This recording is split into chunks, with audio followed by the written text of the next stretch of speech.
Welcome to the Fibromyalgia Podcast.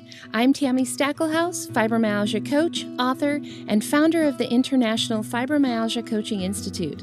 The goal of this podcast is to empower you with access to the dream team of experts and coaches I've discovered are key to living the fibro life you love. From the comfort of your own home, and maybe even your pajamas, I'll help you take back control of your life and health. To help out with FibroFog, I always include full show notes and additional resources at fibromyalgiapodcast.com. You're listening to the Fibromyalgia Podcast with Tammy Stackelhaus, episode 25. Welcome to the Fibromyalgia Podcast. I'm your coach, Tammy Stackelhaus, and I just wanted to pop in really quick before our interview today. First off, just to wish you a happy Thanksgiving. I hope you guys had a great Thanksgiving, and if you are feeling a little bit overwhelmed going into the Christmas and the other holidays this season, I just want to remind you to go back to episode 22 for your holiday survival guide. There are a few tips and tricks that I threw in there to kind of help you feel less overwhelmed and get through the holidays with a little bit more grace. In today's episode, we're going to be talking with one of my certified fibromyalgia coaches, Jara Halfen. Jara was one of the coaches who was at my alumni retreat back in October, and you guys may remember from earlier episodes, I really wanted to interview some of my coaches while we were there, but the environment just wasn't conducive to doing a good podcast interview for good sound. So I interviewed Jara today, and I want to share that with you. Before we dive into today's episode, though, I want to share another note that we received on Instagram. This one is from Redheaded Darling, and she says, "Hello, Tammy. I want to reach out and thank you. I'm recently diagnosed and found your podcast. It's been a great way to learn about this disease and how to deal with the day-to-day. I'm so excited to see what you have next. Thank you so much." Thank you too, and thanks for letting me share that on our podcast today. That was sent in as a private message, so I asked if she would be willing to share that. And for those of you who might be where she is, being relatively newly diagnosed, I hope that you will use this podcast as your class, so to speak, and feel free to go back to episode 1. When we started this podcast, we really tried to start with the basics. So I planned out, what are the main themes, the main things that I teach on over and over and over again? What are those things to really lay a foundation for what we were going to be talking about in this podcast? And so we do have the Foundations series, which is our foundational episodes. If you go to fibromyalgiapodcast.com, click on the episodes link in the top menu bar, you will actually see Foundations as one of the options. And you can see those foundational episodes. You can also just go back and start listening with episode number 1. And a lot of those episodes are, like I said, things I talk about over and over again, and key concepts, things like the fact that your body isn't the enemy. I tell my story in episode 3. We have a discussion on what fibromyalgia is, some of the basic research and the history. I also talk with Dr. Ginevra Lipton about what she believes fibromyalgia is. We talk about self-care, the patient's role in their own healthcare. And these are all great things for you to get a foundation for as you are listening to this podcast. So if you're newly diagnosed or just joining us, I hope that you will go back and listen to some of those earlier episodes, because they really are a good foundation, both for what you hear in this podcast, but also just for your own healing journey. Now I would like to introduce you to today's special guest, Jara Halfen. Jara is a certified fibromyalgia coach, and she partners with adolescents and their families to learn ways to cope with and manage juvenile fibromyalgia. Now, many of you may have heard our earlier episode on juvenile fibromyalgia, which was an interview with Dr. Melissa Congdon, and you can find that in episode 16. Jara is a mother of 2 teenagers and learned firsthand about living with fibromyalgia when her daughter, Lexi, was diagnosed in her very early teens. Through this journey, Jara has gained understanding of what fibromyalgia is, what its impact is, not only on her daughter, but on their entire family, and what it's like to be a caregiver to someone with fibromyalgia. If you are trying to understand the ins and outs of managing fibromyalgia, if you are considering getting some help for you or for someone you care about, I would highly suggest connecting with Jara, particularly if you have a young one in your family who needs some help with managing fibromyalgia.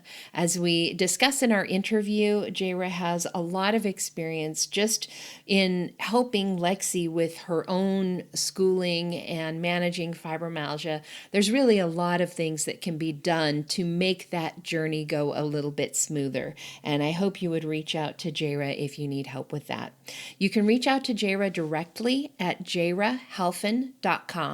That's JARAHALFEN.com, and we will have that in today's show notes.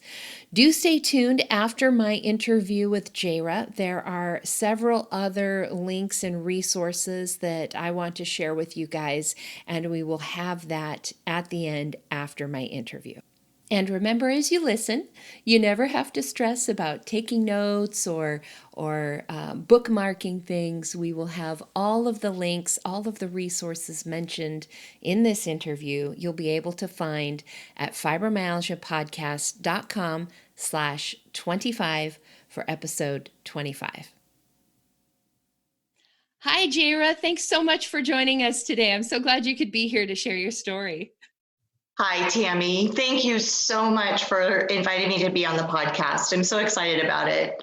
Awesome. Well, as you know, a few episodes back, we talked about juvenile fibromyalgia, and I thought it would be a great opportunity to bring you in and actually tell your story and your daughter's story. So why don't we start with there? Tell us about your journey with fibromyalgia and your daughter's. Okay, thank you. I will. That was a great episode with Dr. Congdon as well. I enjoyed hearing her. It's interesting. My daughter, Lexi, just the beginning of 7th grade year, right before school started, fell off of her horse. She was going over a jump, fell off of her horse, ended up with a very mild concussion, didn't seem like a big deal. Went to school, started back, a week later, back to school, everything seemed okay, but it wasn't okay. She was having nausea, fatigue, headaches, stomach aches, all kinds of things were going on. And we took her to GI specialists. We took her to her primary care doctors. Nobody could figure out what was going on. Well, lo and behold, we ended up going and seeing a specialist, a pediatric GI doctor in Los Angeles. And he said, oh, it's her gallbladder. So they did a scan on her, the HIDA scan. Her gallbladder was like 90% dysfunctional. So they said it has to come out. Joy, we found our problem. We now know what's wrong with Lexi. So she had her gallbladder taken out that January, and lo and behold, we thought everything was fine. She went back to school after the surgery, and boom, within a few days of being back in school, again, pain, fatigue. She would come home from school and she would lay down in her room. She couldn't do anything. Some days she couldn't even get up and get to school. So from there, at that point, we're thinking, what's wrong here? And so we took her back to the doctors. Nobody could figure anything out. It was a big mystery. And I bet that was a scary time. It was super scary. It was super scary because so many things run through your mind. You start thinking, well, what could this possibly be? Is it in her head? There were times, and this went on, into 8th grade, even before we finally got a diagnosis from a neurologist and then a pediatric rheumatologist that she had fibromyalgia. And before that diagnosis came through, I mean, there were times where we were thinking, she just doesn't want to go to school. But that wasn't the case. I mean, this is a girl who loved riding horses. She basically had to give up riding her horse. She had no energy for it, and she had constant pain. One day she was getting ready to go. She was on the spirit team at school, and she was getting ready to go for Spirit Friday, and she was dressed in her uniform, and she was so excited. And she got ready, went out to get into our car so I could take her to school that morning. And I'm grabbing my purse. I run out, and she's just literally sitting down kind of in the street next to our car, and she's just sitting there crying. And I'm like, yeah. I'm like, Lexi, what is wrong? And she said, I can't do this, Mom. I just can't do this. Getting ready took every bit of ounce of her strength and energy, and she couldn't get to school.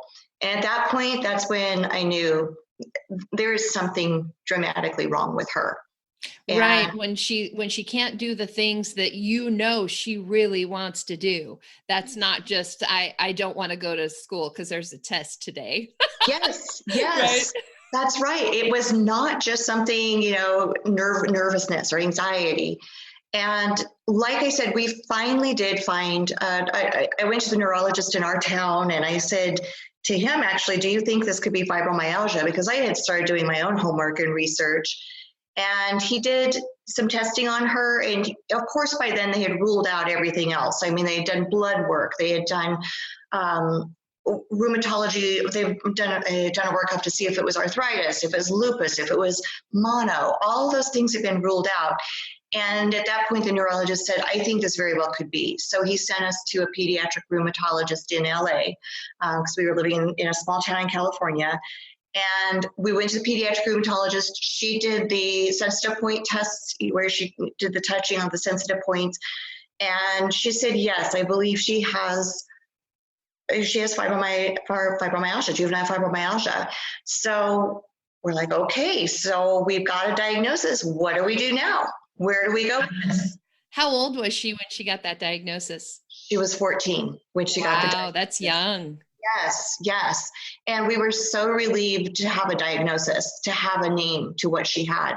And at that point, they put her on amitriptyline and Cymbalta and sent us on our way and said, good luck. We wish you the best.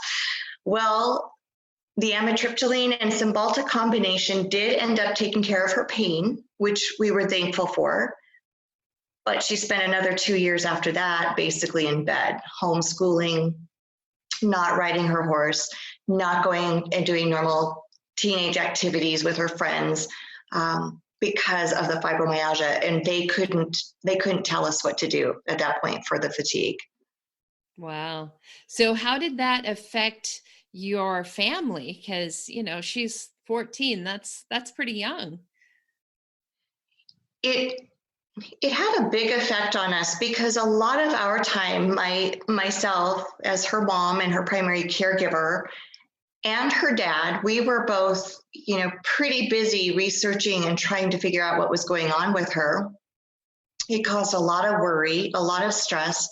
There were times, from 14 to about 16, where we even wondered if she was going to get through high school, if she would even be able to get her high school diploma, alone go to college or have a career or support herself and do all the fun things in life that we want to be able to do. And that took an emotional toll. It was difficult for her. It was difficult for us. And we have a son. My young son is 2 years younger than Lexi. And it took a toll on him because he had a sister that was kind of sick all the time. And so, you might be ready to go on a family vacation, or you might be ready to go out for a family dinner, and she couldn't make it. She couldn't do it.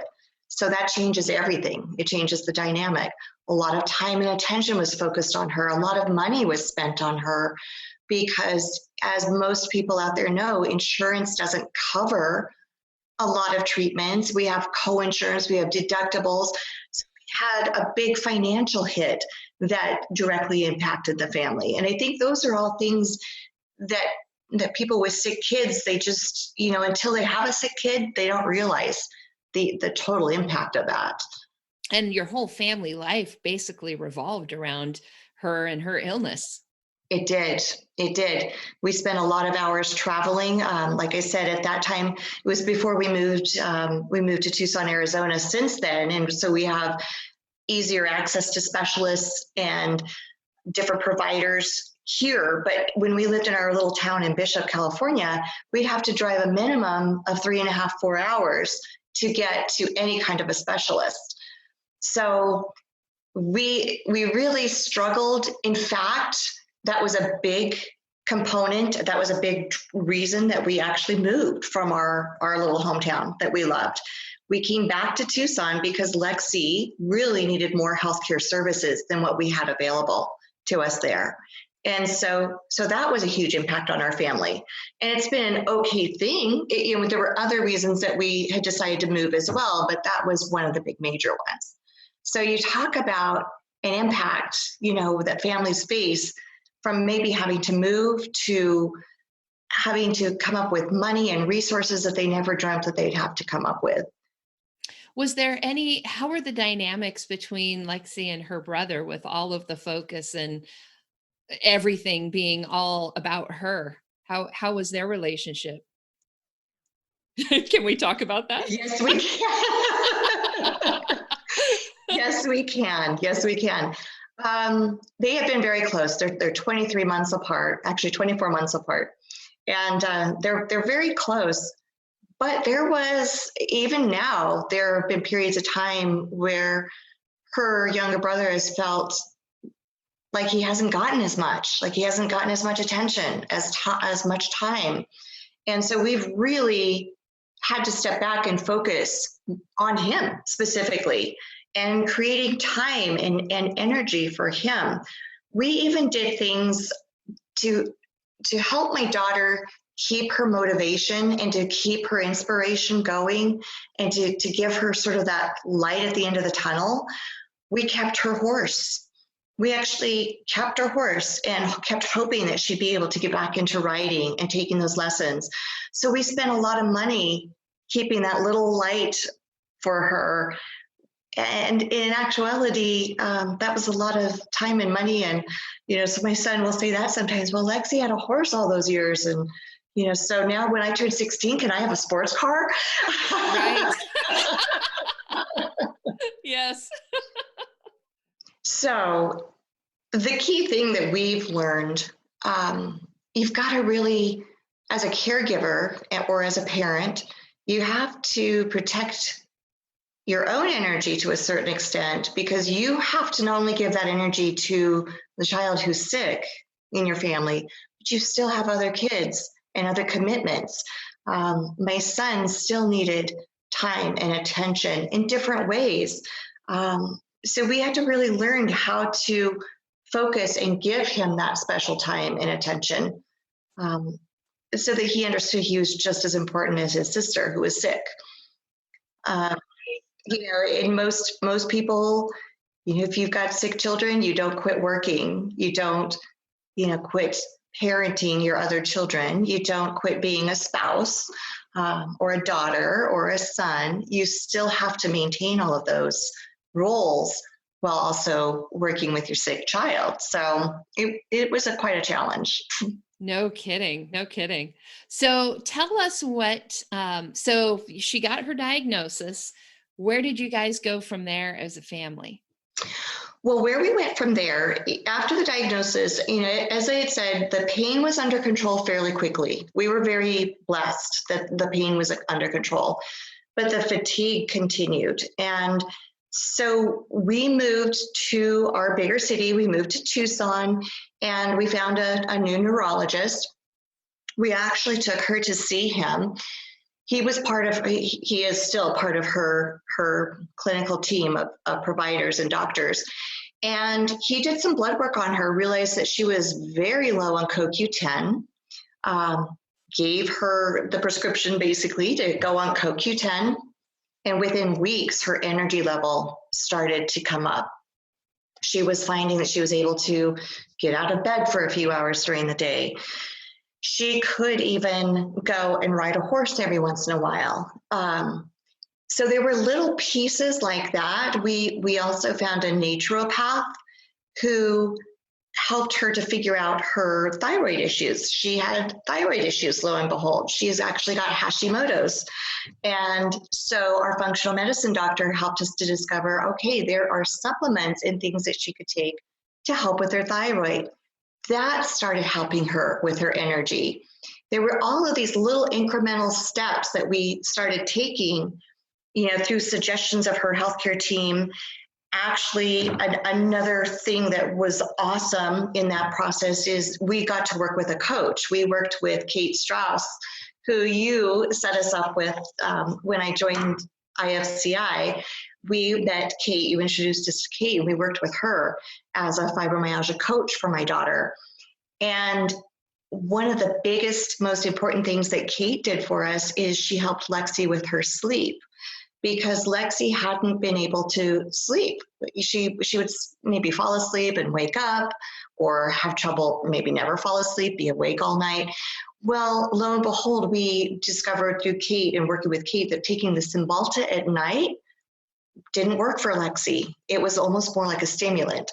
So we switched her to Cymbalta in the morning, and that helped her a great deal with being able to start sleeping. So again, all of these little incremental pieces that we pulled together started creating a child who could actually start attending school, writing, doing more normal things that teens expect to be able to do. That's awesome. And that is a huge thing. We talked about this when we interviewed Robin a couple of episodes ago, was that you don't know what you don't know. And so often having those other perspectives to give you, oh, have you tried this? What about moving your Cymbalta to the morning instead of at night? Right. This sometimes just the simplest things, but a lot of times when you're in the middle of all this, you can't see the forest through the trees. So it's good to have a team of people that you can rely on, who can help you. And I always tell people when I talk to them on the phone that fibromyalgia symptoms are very similar across the board, but treatment varies by individual, because there are so many things out there that you can do to feel better. The key thing, though, is to find out what specifically works for you, or what specifically works for my daughter. And it may be 10 different things that you implement that end up giving you that energy and giving you control over that pain again, but it's going to be specific to each individual. CoQ10 may not be something that would work for somebody else. Magnesium has done wonders for her, but that may not be something that another child would need. I was fortunate to be able to coach a young woman recently, and one of the biggest things that we discovered for her was adding protein into her daily diet.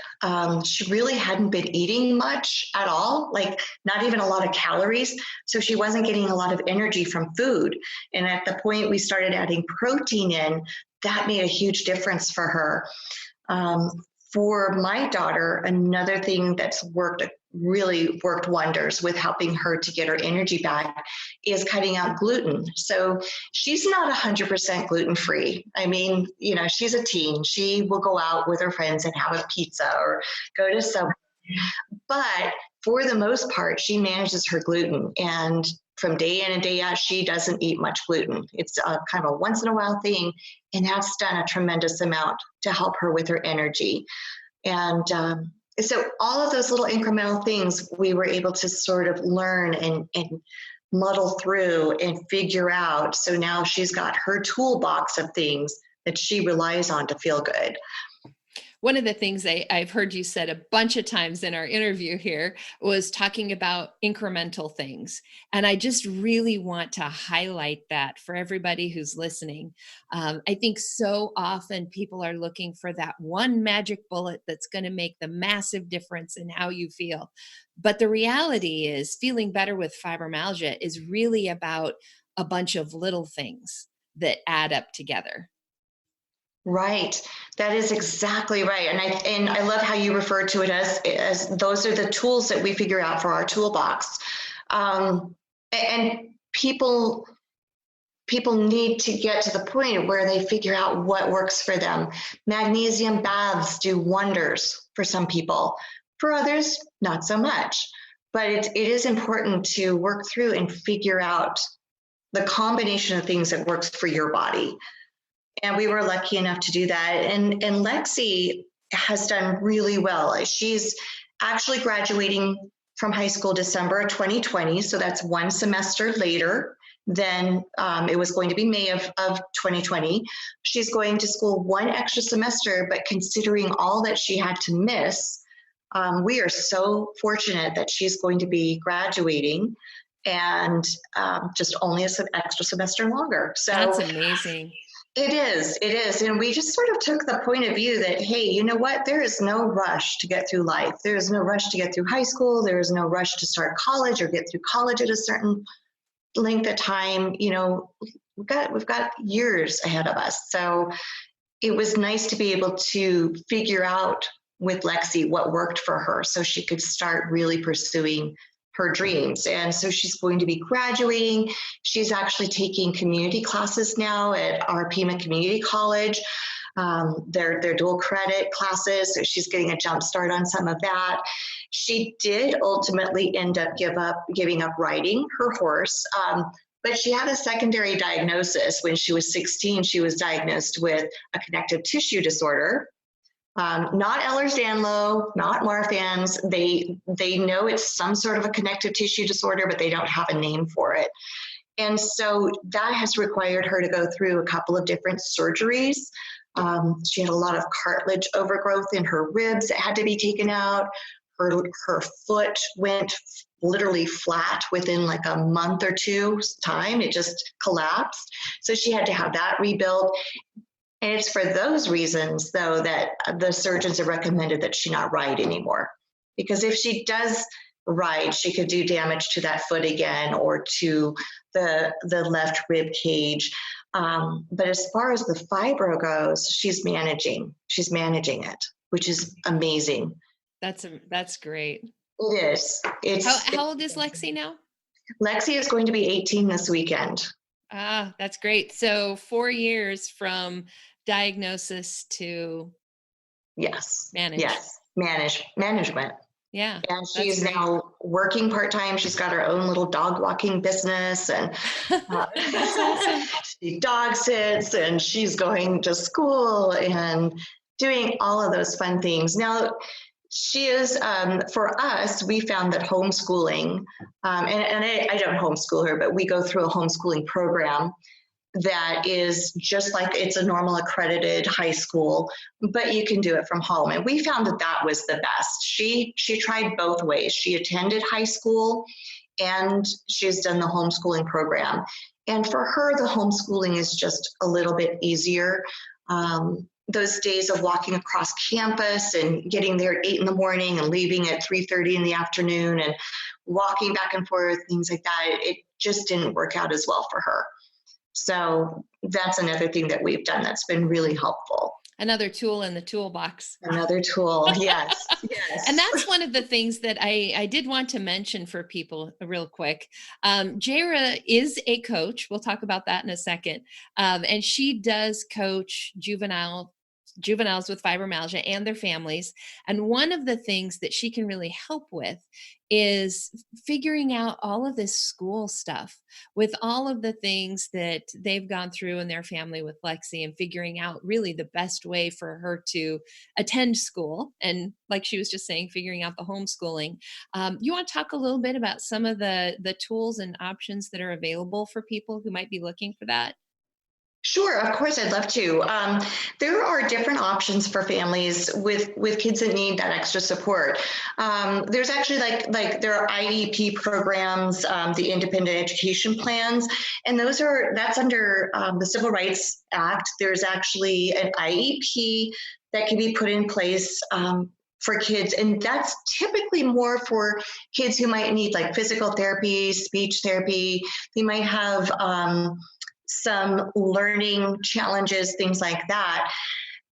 But there's also something called a 504 plan. And I would highly recommend looking into getting your child on a 504 plan if your child has things like something like fibromyalgia or chronic fatigue syndrome.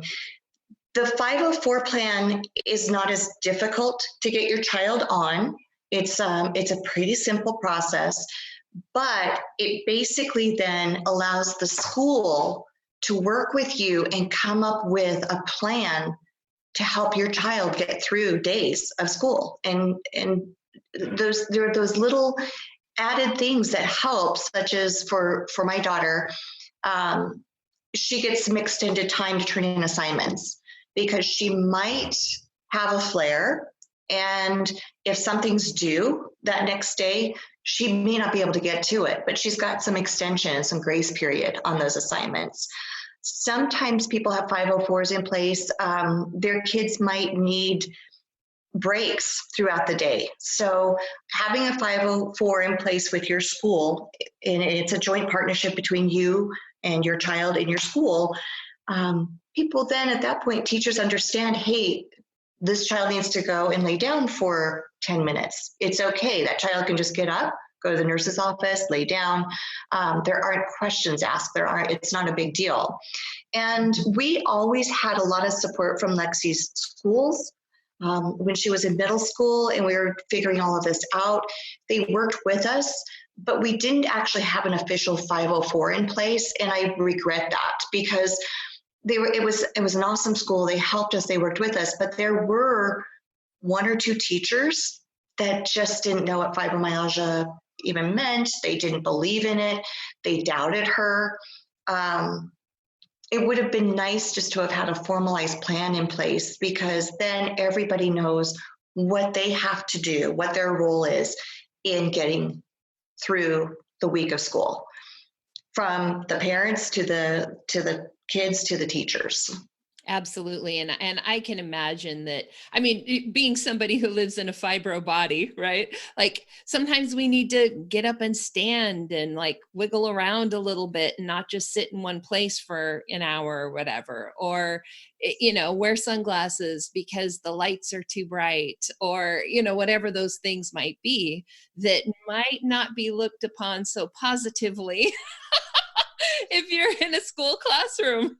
Exactly, because teachers are dealing with so many students, and they don't know what's going on with each individual student. So this just helps to clarify, and it makes it much easier then to accomplish the goals that need to be accomplished and to get through the school. So Absolutely.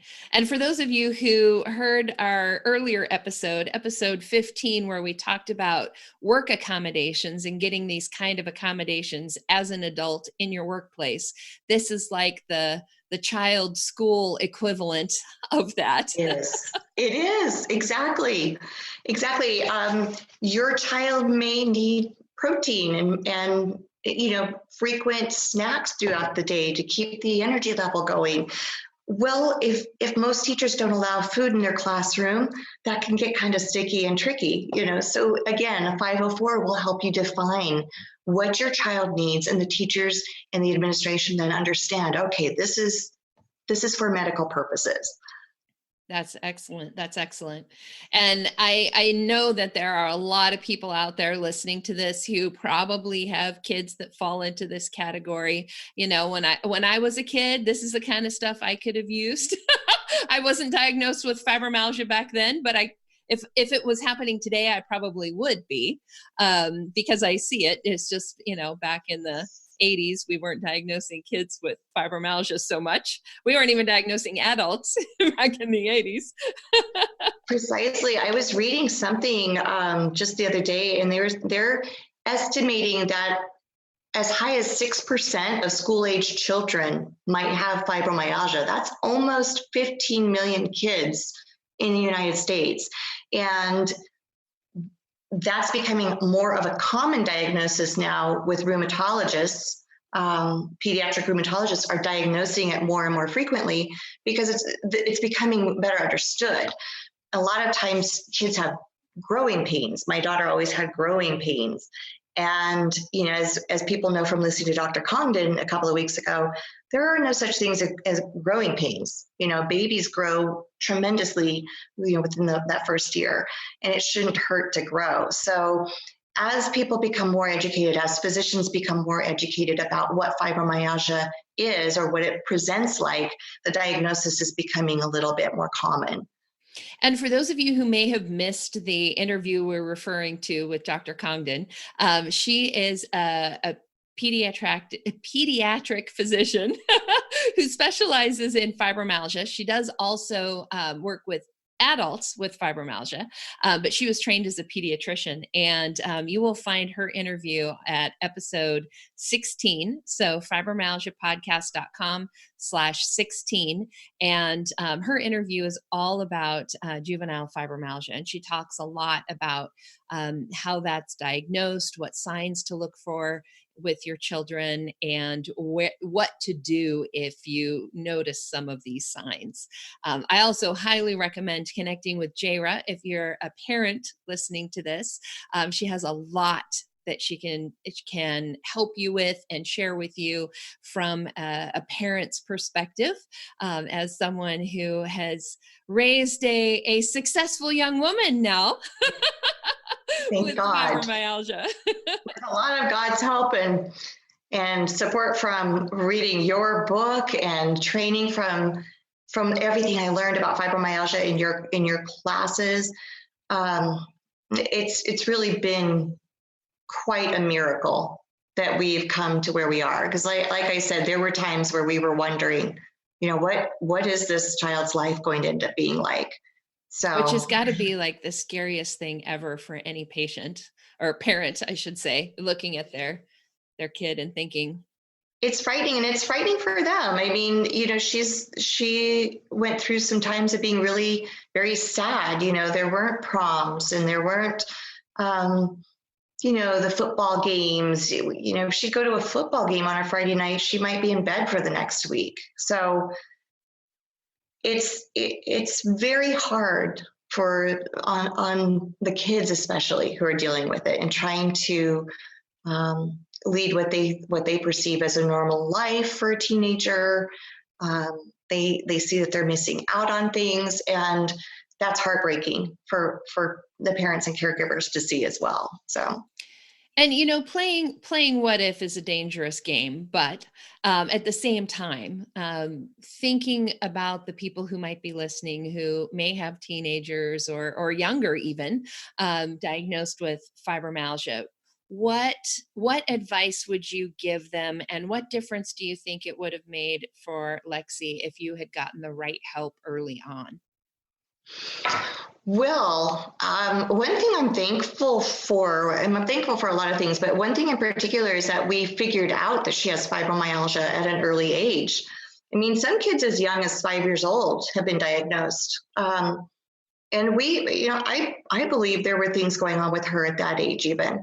But the younger you are, the more empowering you'll be, the more empowering it is to have that diagnosis, because then you start figuring out your body at a very young age and what works for you.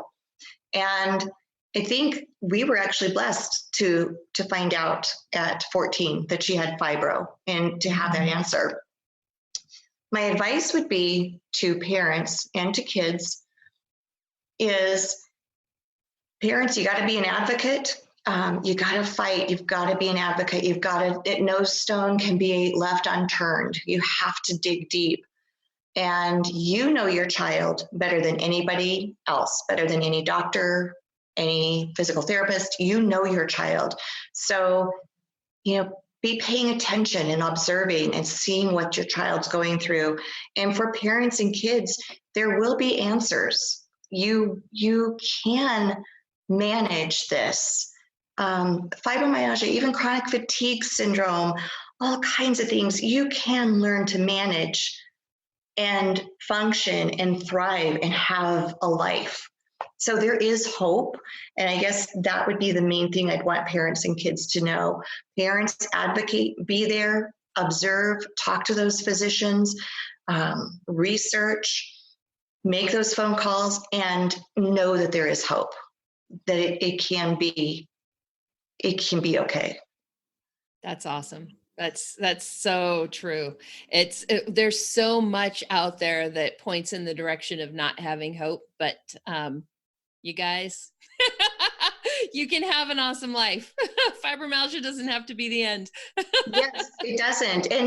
And some people are fearful of being labeled. You know, they don't necessarily want to have that diagnosis because they don't want to be labeled. But, you know, the sooner you know what you're working with and dealing with, then the more quickly you can find the resolutions, you know, to all of the different things that you're dealing with. You know, if your child has GI problems, you know, there are so many things that you can try and work with and figure those things out, and better at a young age, because there have been some studies showing that a lot of times when kids, adolescents, preteens, and teens are diagnosed, they really end up almost being symptom free as they get older, because they've learned how to manage everything. So and like any illness, if you let things go too long, all those problems just sort of add up and compound, and you end up with more problems. So if anybody is noticing anything in their child, if you're listening to this, you have fibromyalgia, you're seeing things in your children, don't hesitate to get them help. We want to get them as much help as we can early on, because that gives them the best hope for a more normal future. So that's right. And then they feel empowered. They feel like they have some control over their lives. So, So as you were talking earlier about making sure, you know, as parents, leaving no stone unturned, getting yourself educated, what have been the resources that have really been helpful for you and for both as Lexi's caregiver, but also just for you personally? well, hands down, when I discovered your program, that empowered me. When I was able to join your program and become an advisor, get trained as an advisor, and then as a coach, that was empowering for me personally, because I started understanding that there were so many things that people can do for their fibromyalgia. Another thing that's helped me personally is belonging to there's some support groups on, for example, on Facebook. There's a support group, Parents of Teens with Chronic Illness. And that has helped tremendously to realize I'm not alone out there. There are a lot of parents out there who are trying to figure out what the best thing is to do for their kids and how to keep their kids, the spirits up, and to keep the energy going and to keep the motivation going. So that was really helpful for me. Awesome. And everyone, I do want to remind you guys, we will have links to these things in the show notes. So for today's show, if you want to go to fibromyalgiapodcast.com/25, this is our 25th episode, we will have a link to that Facebook group. Jara, if you want to send that to me, I can link to that. We'll also have links to the other episodes that we've talked about, and how you can connect with Jara if you want some help with some of those other things we've discussed. Any other books or resources that have been particularly helpful for you guys? Well, there have been some other things. Actually, we met with Dr. Congdon, and Lexi was going to start the guaifenesin protocol, which I've worked with some people who are on the guaifenesin protocol. It's really awesome. When it works, and she's had so much success with that.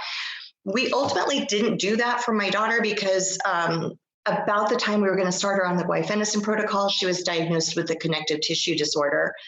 And Dr. Congdon said, you know what, there's just too much going on right now. Let's put this on hold. And now we don't really need to do the guaifenesin protocol, because what we are doing, Lexi's doing great. She's managing. But that was super helpful, reading about the guaifenesin protocol, meeting Dr. Congdon. We also went through epigenetics and we did the blood test, the FMA blood test, because there again, you want confirmation. You want to know, okay, you just, I don't know, for us, we needed confirmation. Well, and weren't you getting, I remember having conversations with you. Didn't you get like some people saying, yes, she does, and some people saying, no, she doesn't, she's got something else. And then there was a lot of confusion there about what is actually going on. Yes, precisely, because the connective tissue disorder mirrors fibromyalgia. And the thing is about the tender points, Lexi had the tender points. She had, I think, 5 of the 16 tender points, but Lexi has a very high tolerance for pain, which is kind of weird with fibromyalgia because you're highly sensitive to pain, but she does have a high tolerance. So somebody touching those tender points isn't the same for her. And so, yeah, we were getting mixed diagnosis. You know, people weren't sure. And so we went through epigenetics and did the FMA blood test. At the time, it wasn't covered by insurance. But I think now a lot of insurance companies are paying for that information because once you have information, you're empowered. And then you quit spinning your wheels and you quit spending money on on more testing or spending your money on treatments that really aren't going to pertain or be useful. Right. Yeah, that's great. That's great. So we will link to all of these things in our show notes today. We will the link to the FMA test and that fibromyalgia blood test. There are others out there as well, but we'll link to that one and the other episodes and resources that we've talked about. Jara, what is the best way for somebody to connect with you, either for help or just a listening ear? Someone who knows what they've gone through? Well, I'm available to be anything like that, a listening ear. If you want your teen to talk to me, Lexi would even be willing at some point, just to provide some inspiration and some hope. And you can contact me at Jara Halfen, JaraHalfen. So Jara Halfen at Weebly.com is the link to my website. And I'm actually in the process of interviewing families about their fibromyalgia journey. And so if any of you are interested in talking to me a little further, I want to find out more about other families' experiences with fibromyalgia in their teen. And so I've got, short questionnaire. It's not a lot of time, but I'm just really interested in finding out what everybody's experience has been. And from that information, I'm hoping to figure out ways to really reach out to those teens and their families and provide help and services and information and advocacy. There's so many things that we can do together. So yes, definitely. Yeah. And so if you are listening and you have a child who is got fibromyalgia specifically, but even if they have another chronic illness like chronic fatigue or anything like that, juvenile RA, please do reach out to Jara. She's doing those interviews for several reasons. One, just because there is so little information out there for those kiddos with fibromyalgia, and it is sometimes a little bit different than everything we talk about with adults. There are other issues, other special circumstances we have to talk about when it comes to our kids. And just getting more information, also figuring out what the gaps are, like who is helping you, where are you getting help, and where are the areas where you still need help, so that we can maybe put some of those resources together. Jara has gone through a lot she would love to help you with, and also get help from you, so that we know how to help more people. Yes, yes. And just let your kiddos know. And it's mostly girls. It's pre-adolescence, it's boys. It's the diagnosis for fibromyalgia for pre-adolescence is a mix between boys and girls. But as you start going into the later teen years, it's mostly girls that are diagnosed. But just just know that there is hope, and this isn't. It's not a death sentence. It's not a life sentence that, life is not going to be something where you can flourish and do everything you want to do. You just have to figure out the different ways then to do it. So there is hope. Awesome. Well, thank you so much for being here, Jara. Everybody, stay tuned. I'm going to have a few more resources for you after we wrap up our interview, and I'll let you know some of the upcoming episodes over the next few months. We've got a lot of really great things coming up, so stay tuned for just a few more minutes. We'll have that for you. Thank you, Tammy. Thanks so much for listening in to my interview with Jara. And here I'm going to give you all of the links and resources that we mentioned in today's episode. Remember, you can just go to fibromyalgiapodcast.com/25 to see all of the links, notes, and resources for today's episode. Episode 16 is the episode where I interviewed Dr. Melissa Congdon on juvenile fibromyalgia. In that episode, we talk about how fibromyalgia is diagnosed in juveniles versus adults. She talks about how to look for signs and symptoms, what to look for. There are also some tools that I have created for you to help track those symptoms and the things that you're noticing in your child. You can find all of that information at fibromyalgiapodcast.com/16 for episode 16. We also talked about the Family Medical Leave Act in case you have to take time off from work to take care of your child. You can find information on that in episode 14. In that episode, I have another one of my coaches, Julie Hamilton, and she talks about using the Family Medical Leave Act for fibromyalgia. And as part of that, that actually does cover you if you have to take time off of work to take care of a child who is sick. So make sure you listen to that episode as well. That's episode 14, fibromyalgiapodcast.com/14. And then in episode 15, Julie and I talk about requesting special work accommodations.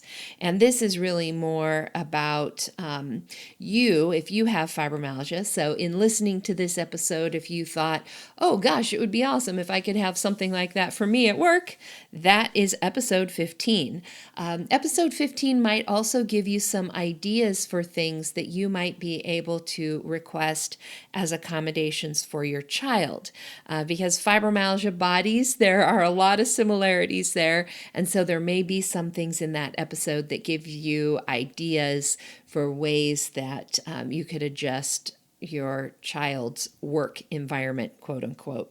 That's episode 15. So fibromyalgiapodcast.com/15.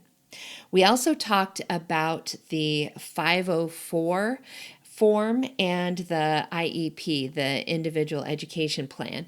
And we will have those links on the show notes page. Unfortunately, I don't have them to read to you right now. Jara has to look up that web page for me, but we will have it in the show notes. So go to today's page, fibromyalgiapodcast.com/25, and we will have that link there for you. Of course, you can also reach out to Jara for help with this. This is part of what what she does with her clients is help them fill out these forms and know who to go to and figure out what kind of accommodations to ask for your child. And you can reach Jara at jarahalfen.com. That's Jara Halfen, HALFEN.com. By the way, that web address is slightly different than the one that she gave you in the episode. So that is a correction. You know how it is sometimes when you are being interviewed and be a little bit nervous and a slip of the tongue. So you use that website to connect with her. If you are interested in working with Jara or having Jara work with your child, or if you're just looking for a coach in general, maybe for some of that kind of help that Jara talked about, their coach, Kate, giving them, you can request to be matched with one of our coaches. We have all kinds of coaches all over the world, lots of different personalities, background, lifestyle, education, everything from coaches who were nurses or parents or with fibromyalgia themselves or all kinds of things. We have lots of different kinds of coaches, and we would love to match you up with somebody who can help you with your situation. You can do that at fibromyalgiapodcast.com. Just look under the contact menu and you'll see the Find a Coach option. You can fill that form out and we would love to match you up with somebody who could help you. And you'll find that out there. We also mentioned the blood test for fibromyalgia, the FMA test, and you will actually find that online as well. We'll have that link for you in the show notes. Jara also talked about the guaifenesin protocol, which is something that Dr. Congdon does and mentions in her interview. There is a lot of information on Dr. Congdon's website. We will link to her website as well, so you can connect with her for additional information. All right. If there are any other things that you guys are looking for in regards to this episode, we would love it if you would just reach out to us. You can connect with me or you can connect with Jara. She is interviewing families who have children with fibromyalgia to see what kind of resources are needed so that we can help provide that and fill in those gaps for some of those things you might be missing. So please do reach out to us. You can do that at fibromyalgiapodcast.com under the contact menu, or you can reach out to Jara through her website. In upcoming episodes, just wanted to let you know what's coming up. Next episode will come out on Christmas Eve. Yes, we will have an episode on Christmas Eve, and we are going to be talking about faith and fibromyalgia. When you are diagnosed with something like fibromyalgia, it can really be challenging to a lot of things. It can challenge your identity, it can challenge your relationships, it can challenge your ability to work, and of course, it can also challenge your faith. Whatever your faith might be, what your beliefs might be, believing in something bigger than you, that can be challenged when you are diagnosed with something with fibromyalgia. And that is what we're going to be talking about in our next episode. I, of course, will be speaking from my background, my Christian background, but I do believe that there will be a lot of things in our next episode that will speak to a lot of you. So much of our identity is tied up with who we are and what we can do, how we practice our faith, what we may or may not be able to do any longer. And the world is very centered around people who can do things more than it's centered around people who can't do things. And so that applies even to the way that we practice our faith, our churches, our synagogues. And so we are going to talk about that in our next episode. In future episodes after the first of the year, we're going to be talking about fun New Year's things like building new healthy habits, breaking old bad habits, setting goals, New Year's resolutions, all of that kind of stuff is going to be coming your way in January. We're even going to be talking about how to exercise with fibromyalgia. Yes, there is a right and a wrong way to do that, and most of you have probably never been taught the correct way, which is why when I say the word exercise, y'all probably stopped the podcast right there.